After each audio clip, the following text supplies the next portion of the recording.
சாமி உடம்புல ஏன் வரணும்? சாமி இருக்குங்க. தெய்வம் இருக்கு. திருவுருவமா இருக்கு, அருவமா இருக்கு, உருவமா இருக்கு, ஆபரணமா இருக்கு, அல்லது ஆயுதமா இருக்கு. எதுவாக இருந்தாலும் அந்த சாமி ஏன் உடம்புல சாமியாடி மேல வரணும்? ஏன் மனுஷன் மேல வரணும்? அதுதான் இன்னைக்கு ரொம்ப முக்கியமான நான் அறிஞ்சத பத்தி எல்லா சாமியாடி பெருமக்களுக்கும் அத பகிர்ந்து கொள்ள ஆசைப்படுறேன். அதனோட அவசியம் என்ன? சாமி மனுஷன் மேல வர்ற அவசியம் என்ன? ஏன் வரணும்? எதுக்கு வரணும்? என்ன காரணம்? ஏன் சாமி மனுஷனை தொடணும்? அப்படிங்கிறதா இன்னைக்கு நான் அறிஞ்சத அறிவு நண்பர்களை பகிர்ந்து கொள்ள ஆசைப்படுறேன். சரிங்க, ஒரு சாமி இருக்கு. ஆணா இருந்தாலும் பெண்ணா இருந்தாலும் அந்த பெண் சாமியாடிகளை ஏன் தொடுது தெரியுமா? எதுக்கு தொடுது தெரியுமா? பல முறை பல பதிவுகளில் சொல்லியிருக்கேன். அந்த சாமி நமக்கு ஒரு சில அதிகாரங்களை கொடுக்கும் அப்படின்னு. சரி, அதிகாரங்கள் அப்படிங்கிறது அந்த அதிகாரங்கள் யாருக்காக? எனக்காகவா? என்னுடைய நல்லது கெட்டதுக்காகவா? என்னுடைய வளர்ச்சிக்கா?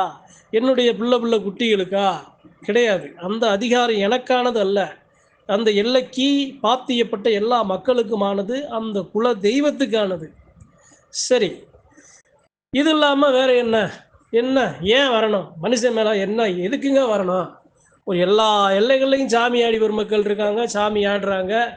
அப்போ ஏன் அவங்க அவங்க மேலே அந்த சாமி வர்றதோட நோக்கம் என்ன அப்படின்னு பார்த்தோம் அப்படின்னா, அந்த சாமி அந்த எல்லைக்கும் அந்த மக்களுக்கும் நான் இந்த வாகனத்துக்குள்ள இந்த மக்களுக்குள்ள நின்று நெருக்கமா உனக்கு அருகில உன்னையும் சரி இந்த எல்லையும் சரி கட்டி காத்து வர்றேன் அப்படின்னு கொடுக்கிற நம்பிக்கை தான் ரொம்ப ரொம்ப முக்கியமான நம்பிக்கை.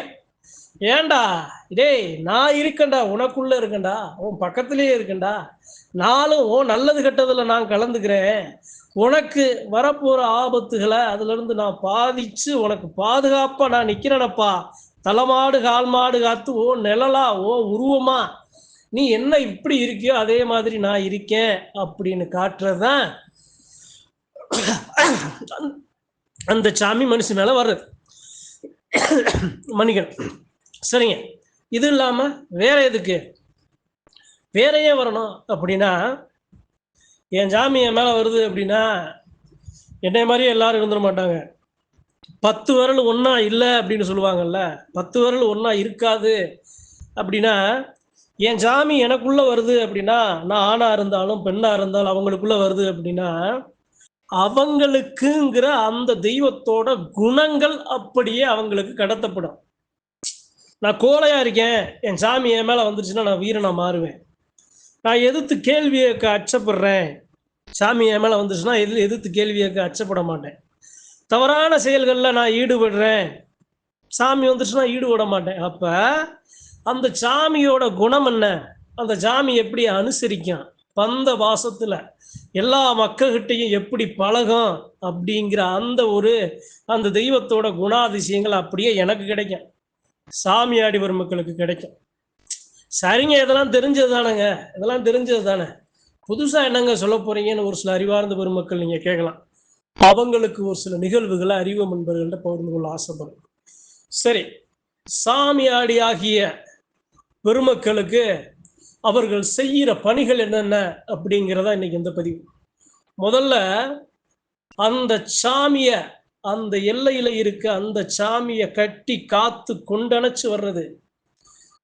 இருக்கிற சனம் செதறி போனாலும் நான் இருக்கணப்பா உனக்கு, ஏதோ உன் பசியாத்த உன் நிலை எரிஞ்சு உன் குணம் எரிஞ்சு உனக்கு கேட்டதை கொடுக்க நான் இருக்கணப்பா அப்படின்னு நிற்கிற அந்த பெருமக்கள் தான் முதன்மையான சாமியாடி பெருமக்கள். யார் விட்டு போனாலும் யார் கவலைப்படனாலும் அந்த சாமியாடி பெருமக்கள் கவலைப்படுவாங்க அந்த சாமியை பற்றி. இதுதான் ஒன்று. ரெண்டாவது என்ன அப்படின்னா, ஏப்பா நம்ம அண்ணன் தம்பியா பழகுறோம், அங்காளி வங்காளி பெருமக்களா நாம் இருக்கோம், உனக்கு ஒரு ஆபத்து வரப்போகுதப்பா, உன் குடும்பத்தில் ஒரு பிரச்சனை வரப்போகுது, உனக்கு நீ செய்கிற தொழிலில் பாதிப்பு வரப்போகுதப்பா, ஒரு சில உயிரிழப்புகள் ஏற்பட போகுது அப்படின்னு என் மேலே வந்த சாமி என் மூலமாக என்னை சுற்றி இருக்கிற சொந்த பந்தங்களுக்கு, அங்காளி பங்காளி பெருமக்களுக்கு அவங்களுக்கு நல்லதை சொல்லி அவங்கள பாதுகாத்து அவர்களுக்கு எந்த ஒரு பிரச்சனையும் சிக்கலும் எந்த ஒரு வினைகளும் வராம ஒரு ஆலோசகராக என்னை நிப்பாட்டும். அதுதான் ரெண்டாவது. சரி, மூணாவது என்ன, நான் என் மேல சாமி வந்துருச்சு அப்படின்னு நான் என்ன பண்ணுவேன் அப்படின்னா, என்ன நம்மளை காக்கிற சாமி குலசாமி எல்லைக்கு ஒரு பேராபத்து வரப்போகுதுடா, எல்லாம் அபகரிக்க போகுது, எல்லாம் இருக்கிற அந்த கட்டடம் வீழ போகுதப்பா, ஒரு குடிசை எதுவுமே இல்லாம நம்ம சாமி தனியா தவிக்க போகுது, இவ்வளவு காலகாலமா இவ்வளவு பிரச்சனைகள் வரப்போகுதப்பா, இதெல்லாம் நாம சரி பண்ணணும்னு அந்த குலசாமியோட எல்லைய பாதுகாக்கிற பாதுகாவலனாகவும் நான் இருப்பேன், சாமியாடி நான் இருப்பேன். சரி, இது இல்லாம சாமியாடியா நான் இருக்கேன் அப்படின்னா, ஏப்பா நம்ம சாமியை கும்பிட்டு நம்ம சனங்கள்லாம் வரும், நம்ம சாமிக்கு திருவிழா 1 நாள் 2 நாள் 3 நாள் எடுக்கிறோம், நம்ம சனங்கள்லாம் வரும், வந்த சனம் யாரும் கஷ்டப்பட்டுறக்கூடாது, வந்த பொம்பளை பிள்ளைகளுக்கு நல்லா பாதுகாப்பா, அந்த பொம்பளை பிள்ளைகளுக்கு நல்ல கழிவற வசதி, தங்குற வசதி, இருப்பிட வசதி, பிள்ளைகளுக்கு வந்து போக போக்குவரத்து, இது மாதிரி நல்லா எல்லாரும் நின்று நம்ம அப்படியே சரியா நம்ம ஆம்பளை எல்லாம் இருக்கிற எல்லா மக்களும் நின்று பாதுகாத்து பிள்ளைகளை நல்லபடியா கோவிலுக்கு சாமியை கும்பிட்டு அவங்களை திருப்பி பத்திரமா வழி அனுப்பணும்ப்பா அப்படிங்கிற எண்ணம் யாருக்கு வரும்னா சாமி அடிக்க வரும். சரி, இது இல்லாம ஆபத்து வந்துருச்சு, அந்த எல்லைக்கு ஒரு ஆபத்து வருதுன்னா, ஏய் ஒதுங்குடா நான் போறேன்டா நீ ஏப்பா அப்படின்னு அந்த சாமியாடி போய் முன்னாடி நிற்பாங்க. அதாவது சாமியாடி பெருமக்க அந்த குலதெய்வ எல்லையில குலமக்க எல்லாரும் இருக்காங்க, ஒரு பேர் ஆபத்து வருது, ஒரு மின்சாரம் சார்ந்தோ அல்லது ஏதாவது ஒரு உயிரினம் ஒரு விலங்கு சார்ந்தோ இல்லைன்னா ஒரு நீர் சார்ந்தோ ஒரு பெரு வெள்ளம் சார்ந்தோ ஏதாவது ஒரு பிரச்சனை வருது அப்படின்னா முத ஆளா போய் உயிரை பணைய வச்சு முன்னாடி நிற்கிறது சாமியாடி பெருமக்க. இப்ப நான் சொல்றதெல்லாம் சத்தியமான உண்மை. நீங்க எதுல எழுதுறீங்களோ இல்லையோ உங்க மனசுல நீங்க எழுதணும், நீங்க பதிய வச்சுக்கிறேன். சாமியாடிங்கிறது சாதாரணமான அல்ல. சாமியாடினா போவோம், ஜங்குன்னு ஆடுவோம், நல்லா நல்ல 4 பேருக்கு நல்லதை சொல்லுவோம், நல்லா கெத்த நம்ம வீடு திரும்புவோங்கிறது முக்கியம் அல்ல. அதுக்கு பின்னாடி 1000 காரணம் நம்ம சாமி நமக்கு மடியில கொடுத்துருக்கு. அதுல ஒரு சிலதை தான் இப்ப நான் சொல்லி வர்றேன். சரி, இது இல்லாம நான் சாமியாடியா இருக்கேன், நான் ஜாமியாடியா இருக்கேன்னா அந்த எல்லையில இருக்க பெண் தெய்வங்களுக்கு, அந்த எல்லையில இருக்க குழந்தை தெய்வங்களுக்கு ஒரு பேராபத்து வருது. நான் என்ன பண்ணுவேன், எல்லாத்தையும் ஒருங்கிணைப்பேன். எப்பா வாங்க எல்லாம் மக்கா எல்லாம் வாங்க, நம்ம சாமிக்கு ஒரு பேராபத்து வரப்போகுதப்பா, நாம அதை சரி பண்ணணும், பேராபத்து வந்துருச்சு நம்ம அதை சரி பண்ணணும், நம்ம சரி பண்ணலைன்னா நம்ம சாமி நம்ம எல்லையை விட்டு வெளியேறிடும்டா, கோவக்குறியா நின்றோம், நம்ம சாமி நாம இழந்துருவோம் அப்படின்னு இருக்கிற சனங்க எல்லாத்தையும் பகை வந்தாலும் சரி விருப்பு வெறுப்பு எது வந்தாலும் சரி சாமிங்கிற நிலையில நின்று எல்லாத்தையும் நம்ம சாமிக்கு நாம நல்லது பண்ணணும்டா, எல்லையில இருக்க பிரச்சனைகளை சிக்கலை முடிச்சுகளை தீர்த்து கொடுக்கணுமாப்பா அப்படின்னு எல்லா மக்களையும் ஒருங்கிணைக்கிற சனமாவும் அந்த சாமியாடி இருப்பாங்க.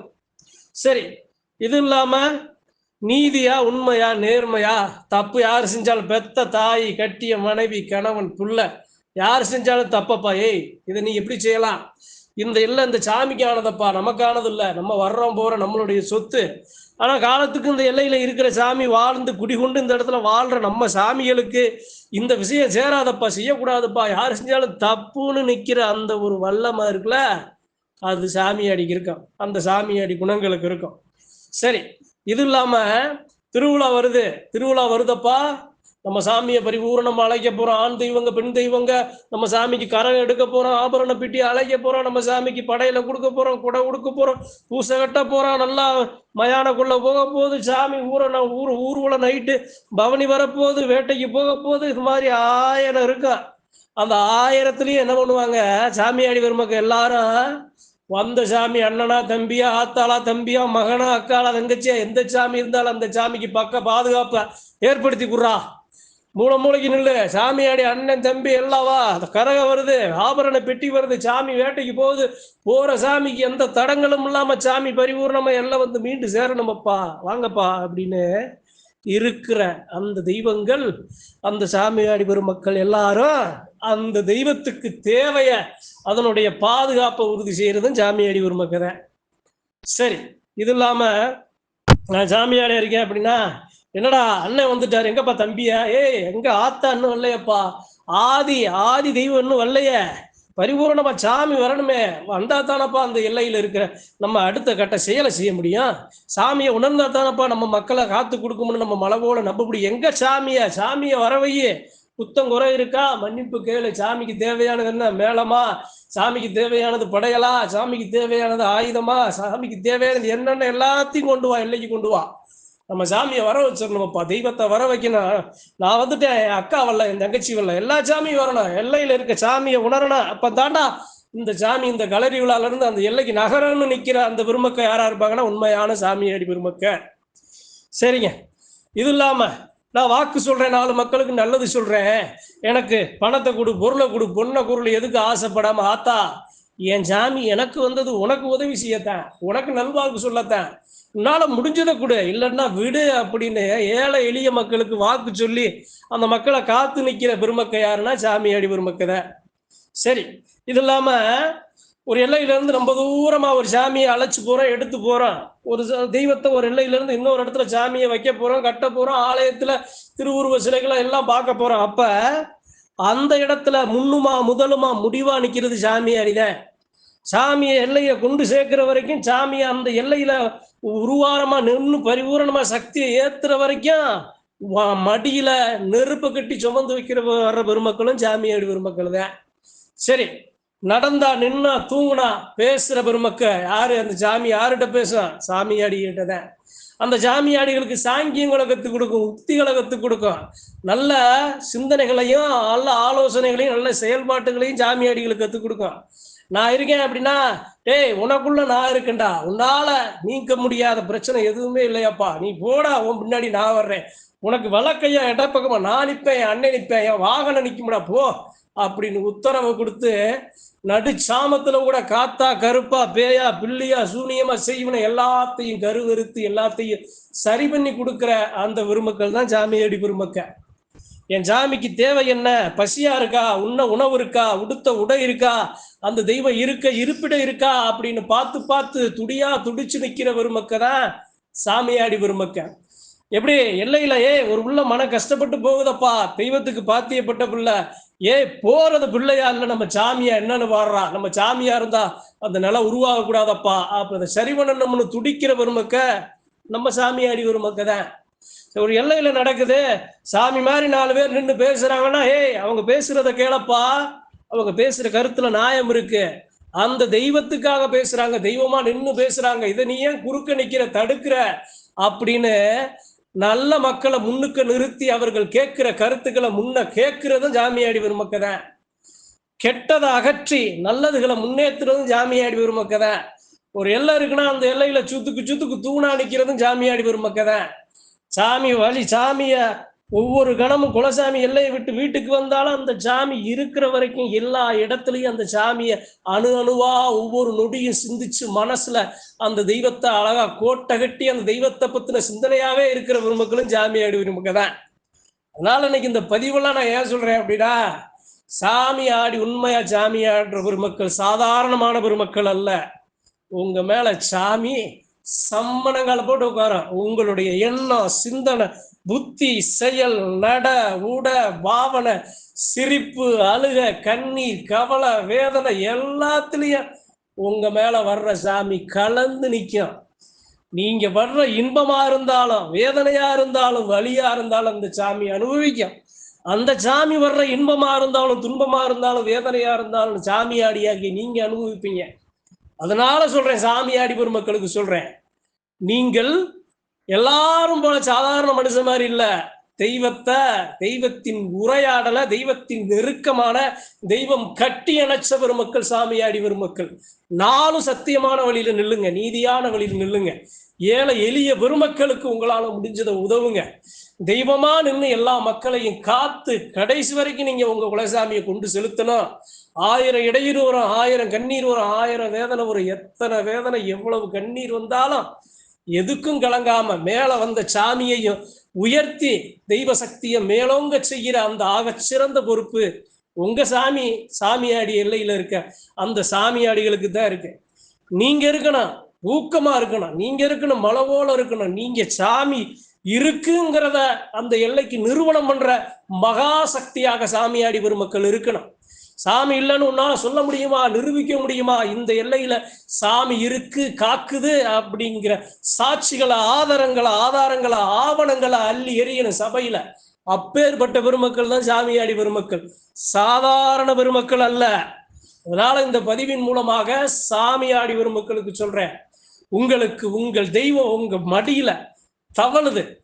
உங்க உடல்ல உங்க உடல் இறக்க முழுக்க முழுக்க நின்று நல்ல மக்களுக்கு சக்கர சிரிப்பையும், அதே சமயம் தீய வினைகள் செய்கிற மக்களுக்கு அவர்கள் எண்ணங்கள் போல் தராசுல நிறுத்தி பலாபலன்களையும் ஆக சிறந்த தண்டனைகளையும் கஷ்டங்களையும் கருமாயங்களையும் உண்மையான மக்களை தலையில சுத்தி தூக்கி வைக்கிற அந்த சாமிய காலத்துக்கும் கைவிடக் கூடாது. உங்க உடல்ல இருக்க சாமிய மலவோல எண்ணி நீங்க வணங்கி வரணுங்கிறதுக்காக அனைத்து சாமியாடி பெருமக்களுக்கும் இந்த பதிவு சமர்ப்பணம். நன்றி, வணக்கம். மற்றும் ஒரு பதிவில் சந்திப்போம்.